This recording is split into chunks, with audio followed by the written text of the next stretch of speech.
The Endurance drifted through the void like a wounded animal, its hull scarred by countless micrometeorite impacts and radiation burns. To the sleek alien vessels that occasionally crossed its path, it looked like a relic from a primitive age-crude steel plating welded over emergency patches, primitive chemical thrusters sputtering inefficiently, and communication arrays that seemed held together by sheer stubbornness. Captain Jake Morrison stood on the bridge, watching the latest group of alien ships approach through the viewscreen. The Kalari delegation had requested a meeting, though their transmissions barely concealed their amusement. Their ships were works of art-smooth crystalline hulls that seemed to bend light itself, propelled by gravity manipulation drives that made no sound and left no trail. "Captain," called out Lieutenant Maria Santos from the communication station, "the Kalari commander is requesting permission to board. They want to examine our vessel." Jake nodded grimly. It was always the same. The younger alien races, those who had achieved faster-than-light travel only centuries ago, looked at human ships with a mixture of pity and condescension.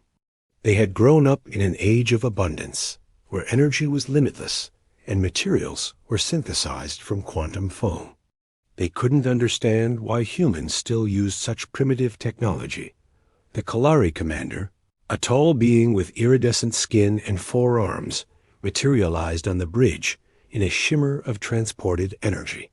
His large, multifaceted eyes swept across the bridge, taking in the manual controls, the physical switches, and the crew members who actually had to touch things to operate them. "Fascinating," the commander said, his voice carrying the universal translator's flat tone. "Your species still relies on such basic methods. Tell me, how do you manage interstellar travel with such limited technology?" Engineer Tom Blake, a grizzled veteran who had spent 40 years keeping the Endurance running, stepped forward. His hands were permanently stained with lubricants, and his jumpsuit bore the scars of 1,000 repairs. "She may not look like much, but this ship has been flying for 800 years. Can you say the same about your fancy crystal boats?" The Kalari commander's skin shifted to a slightly more purple hue, what their species displayed when amused. 800 years? Impossible. No vessel could maintain structural integrity for such a duration without complete reconstruction. Your materials science must be more advanced than it appears. Materials science? Tom laughed, a rough sound that had no translation in most alien languages. "We use steel, aluminum, and whatever we can scavenge. The trick isn't in the materials, it's in the maintenance." Dr. Lisa Park, the ship's chief scientist, moved to a wall panel and opened it, revealing a maze of color-coded cables, pipes, and mechanical systems. Everything was labeled by hand, with notes scrawled in the margins explaining modifications and repairs. Every system on this ship has been rebuilt at least a dozen times. We don't throw things away when they break. We fix them. The alien commander examined the exposed systems with growing confusion. "But this is terribly inefficient. Why not simply replace the entire system with something more advanced? Surely your civilization has progressed beyond such primitive methods?" Captain Morrison joined the conversation, his weathered face serious. "Commander, how old is your ship?" The Stellar Dawn was constructed 12 years ago using the latest Kalari technology. It will serve efficiently for perhaps 30 years before replacement. Replacement? Morrison repeated. "What happens to the old ships?" "They are recycled, naturally. The materials are broken down to their component atoms and used to build new vessels. It would be wasteful to maintain outdated technology." The human crew exchanged glances. Chief Medical Officer Dr. Robert Chun spoke up, his voice quiet but firm. "This ship has carried 17 generations of humans across the galaxy. Children have been born in its corridors. Families have lived their entire lives within its bulkheads. When something breaks, we don't throw it away, we make it work." The Kalari commander's skin shifted again, this time to a confused yellow-green. But surely efficiency demands. Efficiency? Interrupted Morrison. Commander, in 800 years, the Endurance has survived 3 wars, 2 plague outbreaks, 17 major system failures, and more pirates, slavers, and hostile encounters than I can count. She's been boarded, shot at, rammed, and once even caught in a stellar flare. Each time, we put her back together. Each time, she kept flying. The alien looked around the bridge again, this time with something approaching respect. The primitive controls suddenly seemed less crude and more enduring. The handwritten labels and jury-rigged systems told a story of survival that his advanced civilization couldn't comprehend. Perhaps, the commander said slowly, there is wisdom in your methods that we have overlooked. As the meeting concluded and the Kalari departed, the crew of the Endurance returned to their duties. They had no idea that their ship would soon face its greatest test, yet one that would prove the true value of human stubbornness and ingenuity. Asterisk. 3 months after the Kalari visit, the Endurance received a distress signal that would change everything. The transmission came from the edge of known space, where the great powers rarely ventured. It was weak, fragmented, but the universal translator managed to piece together enough words to paint a terrifying picture. Unknown ships, consuming everything. Entire fleets destroyed. Nothing stops them, double quotes. Captain Morrison called an emergency meeting in the ship's cramped conference room. The senior staff gathered around a table that had been bolted and rebolted so many times that the metal showed stress patterns like tree rings. Dr. Park activated the holographic display, one of the few pieces of advanced technology the ship carried, though even it flickered occasionally due to power fluctuations. The signal originated from the Nexus station, Dr. Park reported, manipulating the crude display with practiced ease. It's a trading hub where 7 different species maintain a joint colony. Population, roughly 2 million beings. Lieutenant Santos pulled up the communication logs on her tablet, an actual physical device with a cracked screen that she had personally repaired dozens of times. We've been monitoring alien chatter for the past week. Ships are disappearing along the outer rim. Military vessels, cargo haulers, even some of those new Vorthan battlecruisers that everyone said were unstoppable. Engineer Blake scratched his graying beard, a habit he developed during his decades of service. Could be pirates with new tech, but pirates don't usually waste time destroying everything. They take what they want and leave. Dr. Chun, who had been quietly reviewing medical reports from refugee ships, looked up with concern etched on his weathered face. The few survivors we've managed to contact all describe the same thing. Ships that seem to absorb damage, that adapt to whatever weapons are used against them. Some kind of self-repairing technology that makes them stronger with each encounter. Morrison studied the star charts, his mind working through the implications. How far is Nexus Station? 2 weeks at maximum burn, Santos replied. But Captain, we've received orders from Earth Command to maintain our patrol route. They're sending 3 heavy cruisers to investigate. 3 heavy cruisers that are 15 years old at most, Morrison muttered. Built with the latest technology, completely automated systems, crews that have never had to fix anything with spare parts and determination. The captain stood and walked to the viewport, looking out at the stars. Behind him, he could hear the familiar sounds of the Endurance, the slight vibration in the deck plates that indicated the port stabilizer needed adjustment, the whisper of air recycling through filters that had been cleaned and replaced countless times, the distant hum of the reactor that Blake had personally rebuilt 7 years ago using components from 4 different species. Tom, Morrison said without turning around, how long since our last major overhaul? Blake consulted his ever-present notebook, actual paper pages filled with handwritten maintenance logs. 15 months. But we've been doing continuous repairs and upgrades. The hull plating in Section 7 is actually stronger now than when it was first installed, thanks to that Rigellian alloy we traded for. The engines are running at 112% of original specifications after the modifications we made, using salvaged Terran components. Dr. Park frowned at her display. Captain, you're not seriously considering disobeying direct orders? Morrison turned back to his crew, and they could see the decision already made in his eyes. Orders from people who've never seen what we've seen, who've never had to make a hyperdrive work with components from 6 different manufacturers and a prayer. They're sending ships that break down if their computer systems hiccup. The Endurance isn't exactly a warship, Dr. Chun pointed out gently. We're a patrol vessel, a long-range scout. Our weapons are defensive at best. Maybe, Morrison replied, but we're also something those other ships aren't. We're survivors. This ship has been held together by human ingenuity for 8 centuries. Every system has been tested, broken, and rebuilt.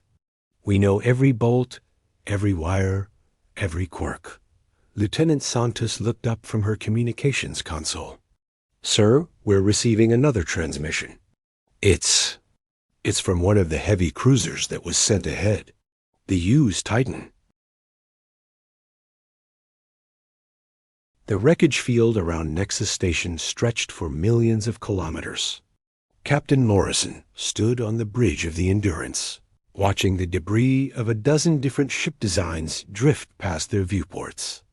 Sleek, Kalari vessels lay twisted and broken alongside the geometric forms of Vorthan battlecruisers and the organic curves of Zelen. Bioships, my God, whispered Lieutenant Santos, her voice barely audible over the bridge's ambient noise.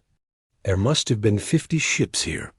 Engineer Blake was hunched over his diagnostic station, running scans with equipment that was older than some of the alien species they'd encountered.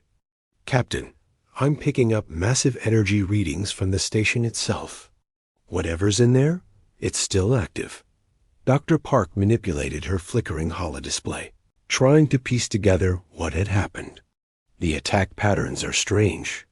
Look at these impact sites. The damage gets less severe as you move chronologically through the battle. It's like the attackers were learning from each engagement. A new voice crackled through their communications array, not the usual crystal-clear transmission they were used to, but something filtered through their analog backup systems that Tom had insisted on maintaining, despite decades of complaints from younger crew members. Unknown vessel, this is Nexus Station. Please respond. We have minimal life support and our primary communications are down. Morrison grabbed the old-fashioned microphone, an actual physical device that connected directly to their transmitter. Nexus Station, this is Captain Morrison of the Earth vessel Endurance. What's your status? Captain Morrison? Thank the void. The relief in the alien voice was unmistakable. This is Station Commander Trill. We have 1,700 survivors barricaded in the emergency sections. The automated defense systems are still fighting, but they won't last much longer. Through the viewport, Morrison could see flashes of energy weapons fire coming from the station's remaining defensive batteries. Whatever they were fighting, it was still out there. Commander Trill, can you tell us what we're facing? Ships like nothing we've ever seen before. They appeared 3 days ago, dark vessels that seemed to absorb light itself. Our first wave of defenders hit them with everything we had. Plasma cannons, quantum torpedoes, molecular disruptors. The weapons worked for exactly 1 shot. Then the enemy ships adapted, and the same weapons became useless. Dr. Chun, monitoring the medical channels, looked up with concern. Captain, I'm detecting massive bioelectric anomalies from the station. Whatever these attackers are using, it's affecting the survivors' neural systems. Blake suddenly straightened at his station, his weathered face showing the first smile Morrison had seen from him in weeks. Captain, I've got an idea. These things adapt to whatever they encounter, right? They learn from advanced weapons and defenses? That's what the reports suggest. What are you thinking, Tom? The engineer's grin widened as he patted his beloved diagnostic console. What if we show them something so primitive, so obsolete, that their adaptation protocols can't figure out what to do with it? Morrison raised an eyebrow. Explain. Blake moved to the weapons console, which looked like it belonged in a museum compared to the sleek interfaces on modern ships. Remember that old railgun we salvaged from the Wellington 15 years ago? The one I've been using for spare parts? The kinetic impactor? Tom, that thing hasn't been fired in decades. Exactly. It's pure kinetic energy, no exotic particles, no energy signatures for them to analyze and counter. Just a chunk of metal moving really, really fast.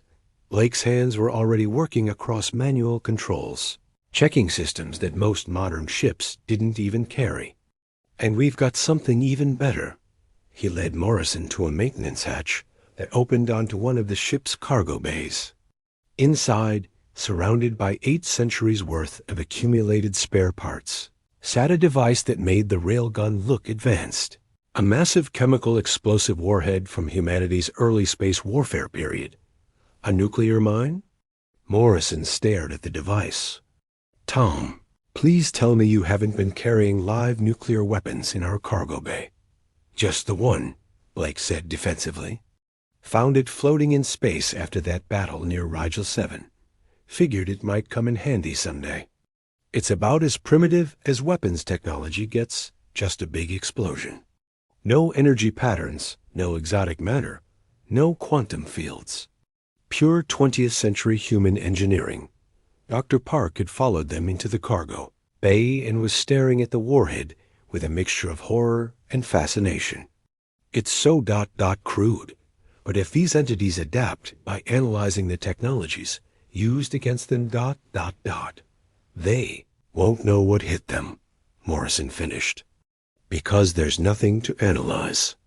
It's just controlled nuclear fusion, the same reaction that powers stars. Suddenly, alerts began blaring throughout the ship. Santu's voice crackled through the intercom. Captain, we've got multiple contacts approaching fast. Whatever destroyed the fleet is coming back. Morrison looked at his engineer and his chief scientist, then at the crude nuclear device that might be their only hope. Tom, how long to get that railgun operational? Give me 20 minutes, and I'll have it throwing tungsten rods like it's 2157 again. Do it. And prep that mine for deployment. If 800 years of human stubbornness taught us anything, it's that sometimes the old ways are the best ways. As alarms continued to sound, the crew of the Endurance prepared to face an enemy that had defeated the most advanced ships in known space width, weapons their great-great-grandparents would have recognized. The enemy ships emerged from the darkness like living shadows. Captain Morrison watched through the Endurance's view screen as 3 vessels materialized, their hulls seeming to absorb the light from nearby stars. They moved with an unsettling fluidity, as if the laws of physics were merely suggestions they chose to follow. Range, 200,000 kilometers and closing, reported Lieutenant Santos, her hands dancing across controls that clicked and whirred with each input. They're scanning us, Captain. On the bridge, every surface hummed with activity. Unlike the silent, automated bridges of modern vessels, the Endurance filled the air with the sounds of machinery that had been running for centuries, cooling fans, hydraulic actuators, and the subtle vibration of metal stressed by time and constant. Engineer Blake's voice crackled through the intercom from the weapons bay. Railgun is online, Captain. She's not pretty, but she'll throw a tungsten rod at 12% light speed. Nuclear mine is prepped and loaded in torpedo tube 3, the manual one we've been meaning to replace for 40 years. Dr. Park monitored her sensors, trying to understand what they were facing. Captain, these ships are reading our technological signatures. I can see their hulls shifting, changing. They're already adapting to our quantum sensors and our fusion reactors' emission patterns. Morrison nodded grimly. He'd studied every report from the battles that had come before. ships with adaptive shielding that learned from each attack, hulls that reconfigured themselves to resist whatever weapons struck them. The enemy had defeated plasma cannons by absorbing and redirecting their energy, had neutralized quantum torpedoes by phase-shifting their molecular structure, had rendered particle beams useless by creating interference patterns that dispersed them harmlessly. "All right," Morrison said, his voice carrying the authority of decades in command. "Let's see how they handle something their computers can't categorize. Tom, target the lead ship with the railgun." In the weapons bay, Blake manually aligned the ancient kinetic weapon using optical sights that were older than some civilizations. The railgun itself was a massive construction of copper coils and magnetic field generators, technology so primitive that most species had abandoned it before achieving interstellar flight. Acquiring target, Blake reported, squinting through the manual targeting scope. "These old Mark IV sights are actually more accurate than I remembered. Range locked, projectile loaded. Ready to fire on your command." The enemy ships had closed to 50,000 kilometers, and Morrison could see their hulls shifting and changing as they analyzed the Endurance's systems. Plates moved, new configurations emerged, adaptive armor reconfiguring itself to counter whatever weapons they expected to face. "Fire," Morrison ordered. The Endurance shuddered as the railgun discharged. 8 centuries of human engineering sent a simple tungsten rod, hurtling through space at nearly 40,000 kilometers per second. No energy signature, no exotic matter, no quantum field manipulation, just mass and velocity, the most basic equation in physics. Asterisk. The rod struck the lead enemy ship before its adaptive systems could react. There was no explosion, no energy discharge, just the sudden appearance of a hole that went completely through the vessel from bow to stern. For a moment, the ship continued on its course, its systems apparently trying to understand what had happened. Then, internal explosions began to cascade through its hull as atmosphere vented and critical systems failed. "Direct hit," Santos shouted, her voice carrying genuine surprise. Their shields didn't even register the impact. The remaining 2 enemy ships immediately began evasive maneuvers, their hulls reconfiguring rapidly as they tried to adapt to this new threat. But there was nothing to adapt to, no energy pattern to analyze, no technology to counter. Just a chunk of metal moving very fast. Dr. Park was staring at her readings in amazement. Their adaptation protocols are overloading. They're cycling through defensive configurations, but they can't find anything to defend against. Morrison felt a grim satisfaction, but he knew they weren't finished yet. "Tom, reload the railgun. And prepare to deploy the mine." "Already on it, Captain." Next rod is chambered and ready. The second enemy ship had apparently decided to change tactics. Instead of trying to adapt, it began charging directly at the Endurance, its hull glowing with energy as it prepared some kind of ramming attack. "They're going to try to ram us," Dr. Chun observed, his medical training making him acutely aware of what that collision would do to the human crew. Morrison smiled a cold expression that his crew had learned to recognize over the years. "Tom, deploy the mine directly in their path." Manual detonation on my mark. Blake's fingers found the ancient mechanical switches that controlled the torpedo tube. "Mine away, Captain." "She's running on a chemical propellant system from 2089. Timer set for proximity detonation, but I've got manual override ready." The nuclear mine drifted silently through space on a trajectory that would intersect with the charging enemy vessel.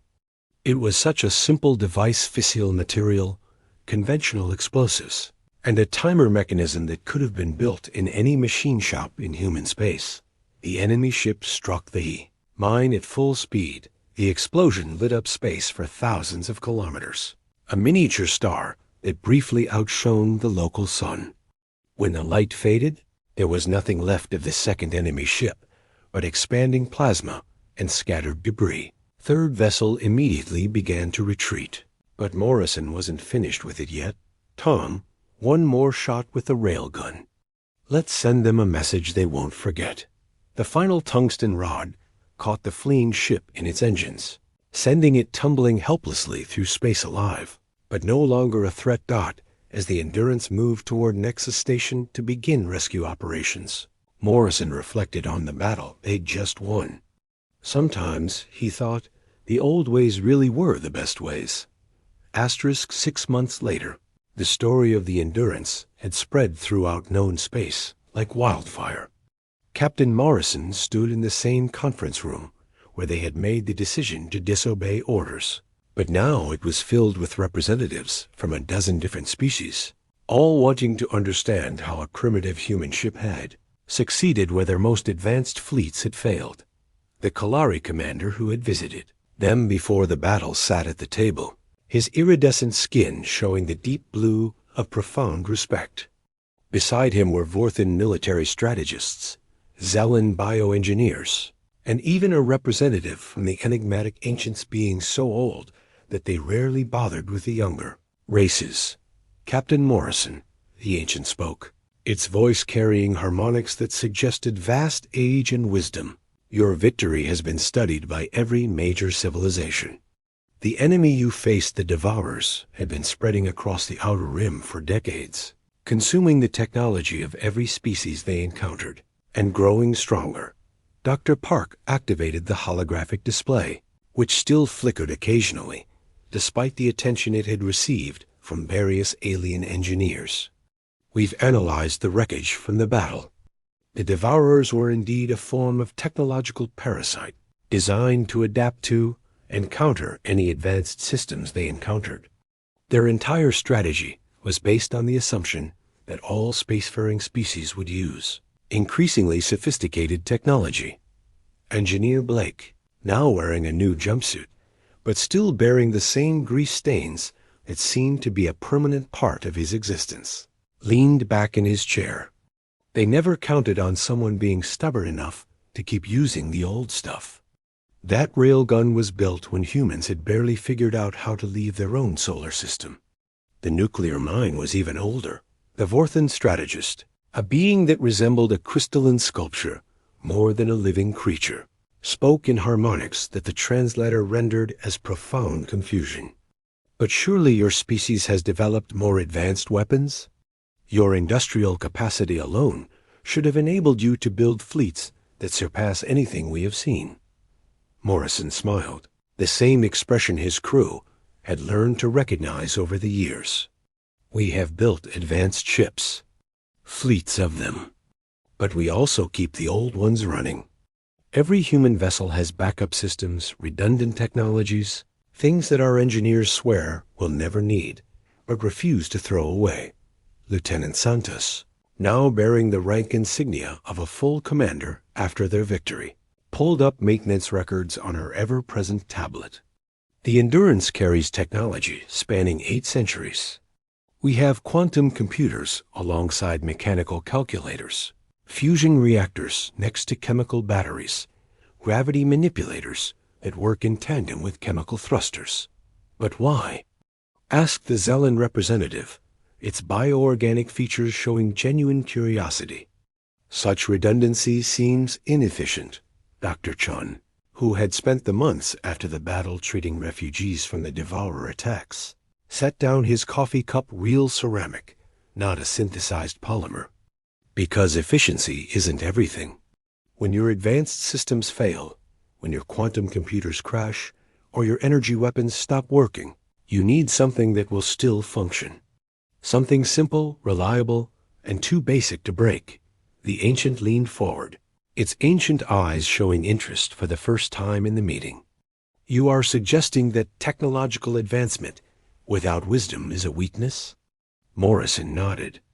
Every alien fleet that fought the Devourers used their best, most advanced weapons first. When those failed, they had nothing to fall back on. We used our oldest, simplest weapons first. When they worked, we didn't need anything else. Blake chuckled, a sound that had become famous throughout known space after recordings of the battle had been distributed. My grandfather always said, If it ain't broke, don't fix it. And if it is broke, fix it with whatever you have lying around. That railgun was fixed with parts from 6 different ship classes and held together with hope, determination. The Kalari commander's skin shifted to a thoughtful purple. We have begun studying human maintenance techniques. Your concept of jury rigging is ... fascinating. Our engineers are trained to replace failed components with exact specifications. Yours seem trained to make anything work with anything else, because sometimes exact specifications aren't available, Morrison replied. When you're 3 months out from the nearest starbase and your hyperdrive fails, you don't have the luxury of waiting for the proper parts. You use what you have, and you make it work. Dr. Park brought up a new display showing ship construction data from across known space. Since the battle, 17 different species have begun incorporating primitive backup systems into their new ships. The Vorthans are adding kinetic weapons to their battle cruisers. The Zellans are including chemical propulsion systems alongside their biodrives. The Ancient stood, its movement carrying the weight of millennia. The Devourers are not entirely defeated. Our deep space monitors suggest they are regrouping, adapting their strategies. They will return. Morrison looked out through the viewport at the stars, the same view he had contemplated during 8 centuries of human voyages. Let them come. By the time they return, every ship in known space will carry a little bit of human stubbornness. Railguns and nuclear mines, mechanical controls and handwritten maintenance logs. Blake grinned and patted the conference table, which bore the scars of decades of use and repair.